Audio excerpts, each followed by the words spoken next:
Hello and welcome to another exciting episode of Cars with Big Boy Trev. I am Big Boy Trev. My name is Birigi. And today we have something amazing, something from Fuji Heavy Industries. But first things first, let's check out the highlights of today's show.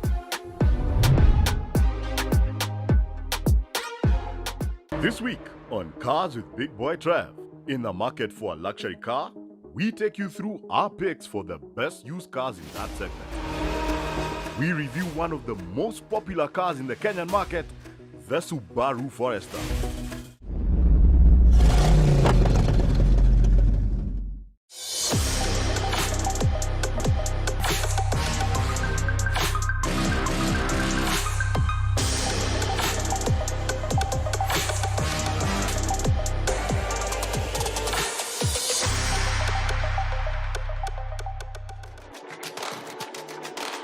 The first generation of SF Subaru Forester was launched in 1997. It was based on the platform of the Subaru Impreza and was available with 4 engine variants ranging from a 2-liter petrol to a 2.5-liter diesel. In the year 2000, Subaru did a facelift to this first generation edition, which came with a couple of new features. In addition to this, features that were optional, such as cruise control, were now offered as standard across the range. The second generation Forester, or SG, was unveiled in 2002 with a modern design theme. This new edition of the car had redesigned headlights, a chrome grille, upgraded bumpers and taillights. In 2005, the SG received a facelift, bringing sharper looks, new features and upgraded parts that improved its off-road capabilities. The rear suspension, the brakes and the steering were all improved. ABS, front airbags and a manual transmission with hill hold assist were all offered as standard on this new Forester. The third generation Subaru Forester, or the SH, was officially introduced in 2007 in Japan. The design shifted away from a boxy look to a more streamlined compact SUV design. This new Forester was available in two 2.5-liter engine versions and with 2 transmissions, a 4-speed automatic or a 5-speed manual. The company also implemented many of the features that customers of previous cars had been requesting, such as Bluetooth support, a touchscreen navigation system, and surround sound. The fourth generation Subaru Forester, or SJ, saw a shift towards the model becoming a crossover SUV. The SJ has a longer wheelbase, granting rear passengers more legroom and more usable space. Subaru also developed the Forester with a new X-Mode all-wheel drive control system, which controls the engine, transmission, and center differential, making this one of the most capable family vehicles off the beaten track. The fourth generation Forester also saw the introduction of the EyeSight driver assistant package to the model range.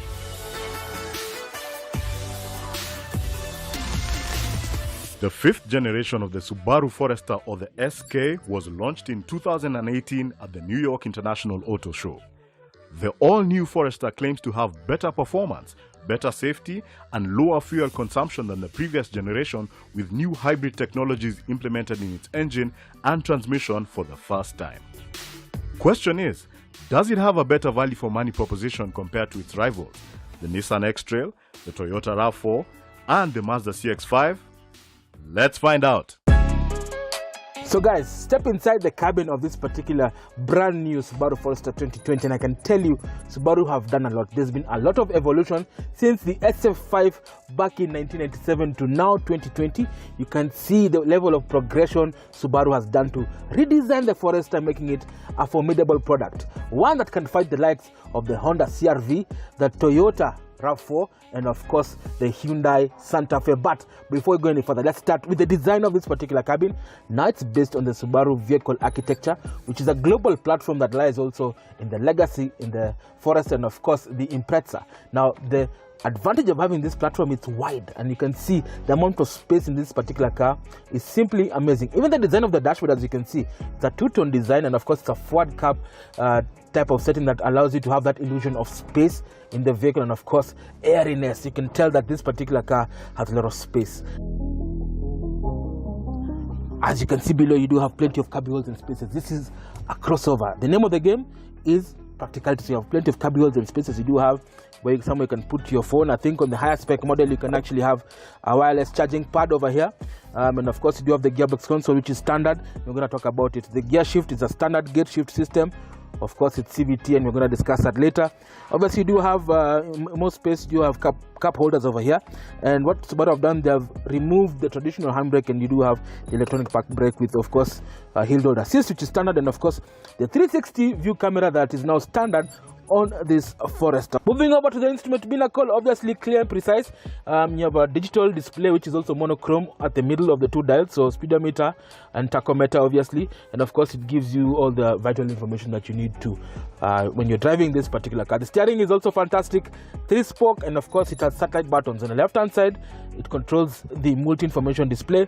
On the right hand side you do have also the cruise control functionality, which is adaptive, and all those lane departure warning, cross traffic alert, and everything else. And then the best part, where you can select the driver mode. So it's called Subaru SI Drive. So you have sports, sharp, intelligent, and of course the other settings that you can actually toggle over to give more power and response, and I'm going to show you later on as I drive this particular car. The seats, fantastic, very comfortable, American size, because this car, remember, was designed in the US for the US market. So the seats are very comfortable. The seats are heated and perforated, which is very good, and of course they're electronically controlled with 3 driver settings. It's time for Mr. Murigi to give us the lowdown on the multi-information display, what it can do for you, and obviously talk about the practicality of the seating space at the back, 60-40, 40-60, or 40-20-40, and at the back, how much this car can actually carry, groceries, all the mizigos as you go to Shags.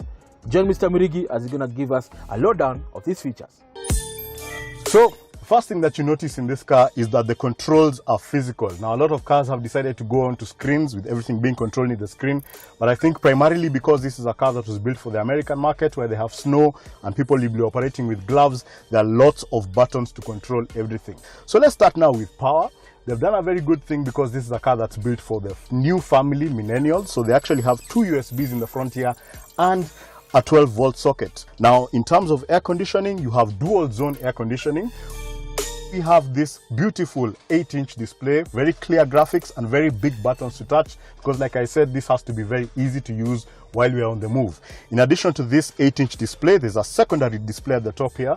This display actually just shows things that are directly for the vehicle itself. So it will show the X mode settings, it will show what the eyesight system is doing, and it will show things that the driver is adjusting. This is for the driver basically, and this is for the passenger or for everybody else in the car. So looking at this system, it's a fantastic system that has smartphone mirroring. There's actually an Subaru Stanley app that you can download on your phone that helps you to interface with this. But if you don't have that app, you can actually plug in your phone over here on the USB, and you have access to Android Auto and Apple CarPlay, which means that you can use Google Maps, and they are fantastic and they are very accurate for any trip that you're doing. Now, in addition to all of this, you have the Subaru eyesight system. Now, this is a system that I can actually just describe by itself, but it's a set of 2 cameras at the top here. And the reason that they have 2 cameras is the same reason your phone has 2 cameras, so that it can judge distance. Now, what this system allows you to do is to do lane keeping assistance, so it will keep you in the lane. It has adaptive cruise control, so it can actually speed up or slow down to match the speed of a car that's in front. So let's check out the back to see what this car has to offer in terms of space for passengers and for the stuff that you need to carry. Coming down to the back of the Subaru Forester, and the first thing that you'll notice is one of the changes in the generation between the last Subaru Forester and this one is that this one is a bit longer. So the wheelbase is actually longer and this car is wider, and that means that sitting at the back here is a breeze. This seat is set to Trevor's driving position. He is 6'1", I am 5'9", and I have loads of space for both my knees and my feet under here, and this car is wide and very comfortable. One of the things I like about this is how big these windows are. They are set very low, so kids should actually be able to see outside on long trips, and there's loads of light available here. This large panoramic sunroof brings in light to the back over here. All of the glass around here makes this a very nice place to sit. Now, these leather seats are actually really nice, and they're one of the features that come now with the high-spec version of this.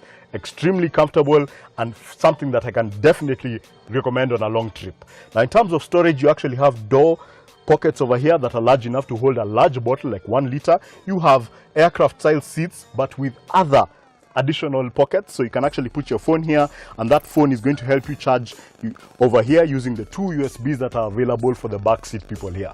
This being the top spec, it also has air conditioning vents on the side here so that you can keep cool on a long trip, and it actually also has 2 cup holders in the middle if you have 2 people at the back. In terms of safety, you have a full 3-point safety belt at the back for the person in the middle, and this place is big enough for an adult to sit in the middle, and you also have ISOFIX points for child seats. But let's check out the boot to see just how much this thing can carry. Coming round to the back of the Subaru Forester, and we have a powered tailgate that opens to reveal a massive boot capacity. This is 505 liters, making it class leading. It's actually the same as the Mazda CX-5, but bigger than the Volkswagen Tiguan. One thing I like about this is just how wide this is. Again, we are talking about this generation being wider and longer, and that wideness also is in the boot itself. Very wide, very easy to use, very flat. Now, opening over here, we actually have some storage compartments, and then under that, we have a full-size spare tire. Now, come to the top here, we have tie-down hooks, we have easy open pockets over here to make stuff go inside, and this power tailgate actually has memory settings, so you can actually set the height depending on where you happen to be. So if you're parking, or you happen to live in a place where you're parking in the basement, you can have the door open a little less than it would in other cars. So loads of technology in the back, loads of space, but it's time for us to take this car on the road. So let's see what Trevor has to say about that legendary Subaru driving experience.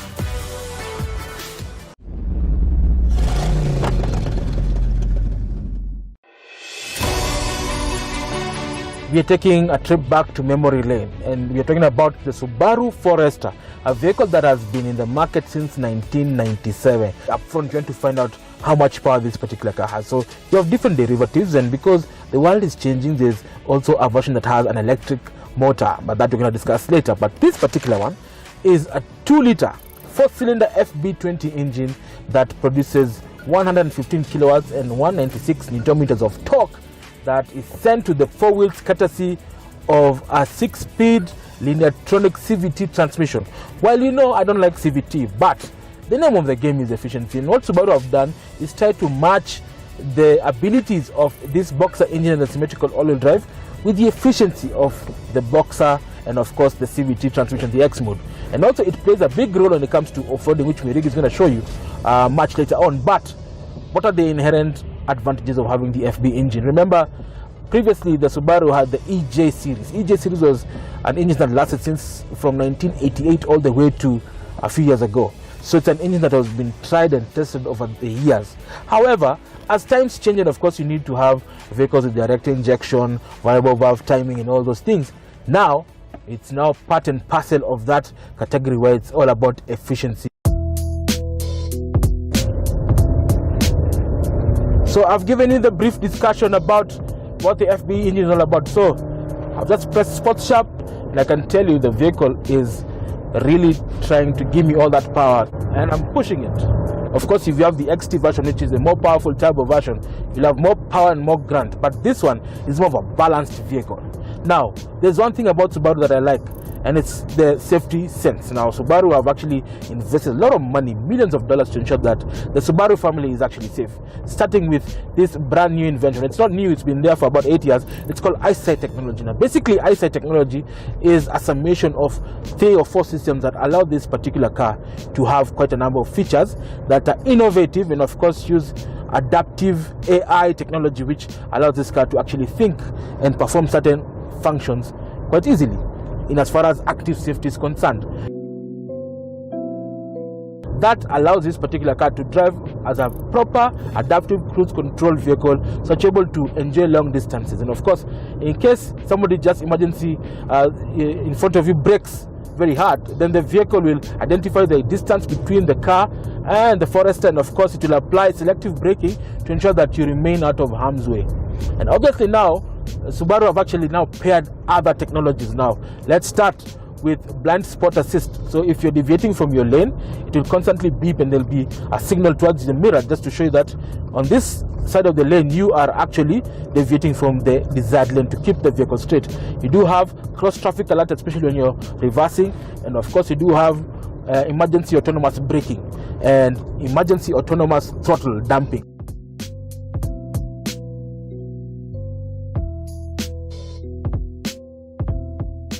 If all hell breaks loose, then you can rely on the multiple airbags. I think there are 8 in this particular car. You have a 5-star safety rating on the cabin cell to protect you and your family, and of course the safety belt, which is the most important item in the vehicle. Safety is so important, especially to crossover buyers. It's time to go off-road. Now this particular car is famed for the symmetrical all-wheel drive, and of course the boxer engine, and of course the ground clearance. Is this car a good off-roader or can do maram? Let's join Mr. Mirik, who's going to give us a lowdown on this particular car.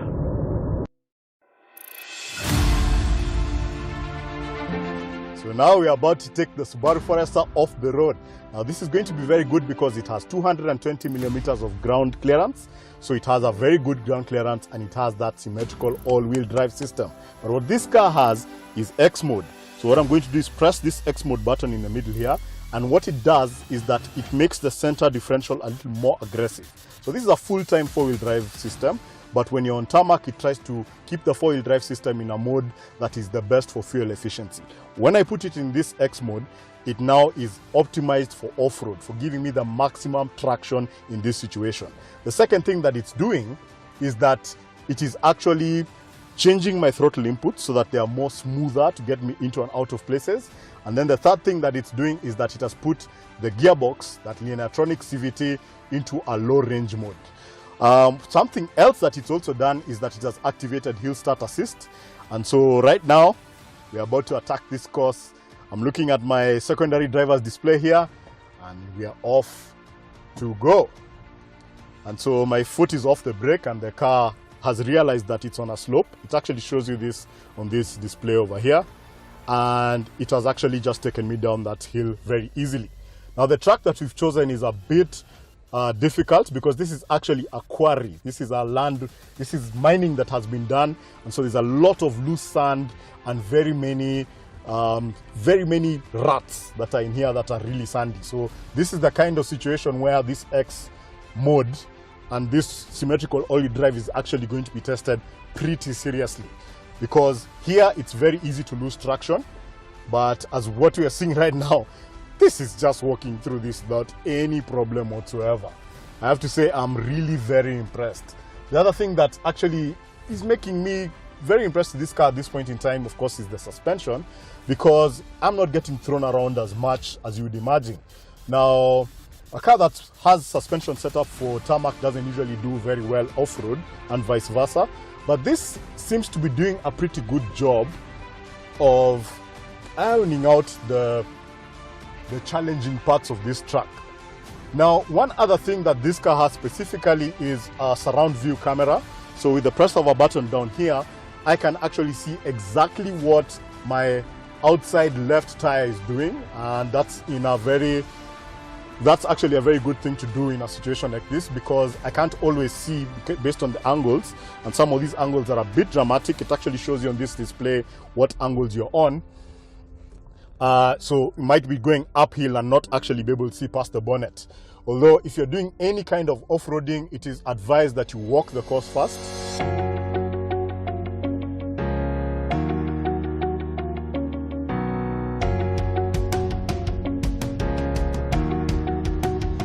Usually when I'm giving these reviews, I don't say that you should take this car off-road. I say that you just take it slightly off the road, maybe on the way to the market. But this I can say without a shadow of a doubt that this can handle anything you throw at this. I think this is the only Subaru that's left that still has that little bit of rallying heritage, and that rallying heritage is coming out in how it's able to handle this off-road course here, because this is very, very impressive. Wow, all right, we need to get back to work now. I'm having too much fun. So let's take this to a small clearing next to a river here, and let's talk value for money. So guys, we've tested arguably Kenya's favorite crossover, the Subaru Forester, and I can tell you for a fact it does not disappoint. The combination of symmetrical all-wheel drive, lineartronic CVT, boxer engine, and of course the eyesight makes it a formidable opponent.